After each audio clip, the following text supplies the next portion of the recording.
અને સુરેન્દ્રનગરના થાનગઢમાં ગેરકાયદે ખોદેલી ખાણમાં ડૂબી જવાથી 2 યુવકોના મોત નીપજ્યા.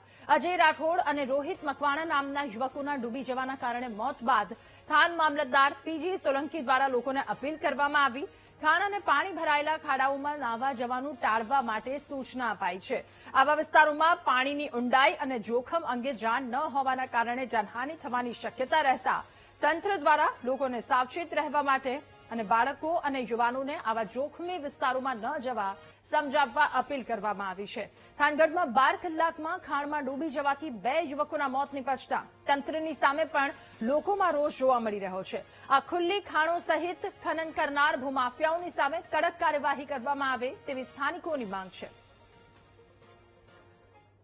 થાનગઢ તાલુકાની જાહેર જનતાને અપીલ કરું છું કે ગઈકાલે 7 તારીખે અજયભાઈ રાઠોડ કરીને 22 થી 30 વર્ષનો યુવાન થાનગઢમાં ખારા વિસ્તારમાં જે તે સમયે ખોદાયેલ ખાણની અંદર જે પાણી ભરાયું તેમાં નાવા પડવાથી તેમજ આજે દેવપત થાનમાં રોહિત મકવાણા કરીને છોકરો એક 23 વર્ષનો એ પણ ત્યાં જે તે સમયે ખાણ ખોદાયેલી હોય તેમાં નાવાથી બંનેનું અપમૃત્યુ થયેલ છે.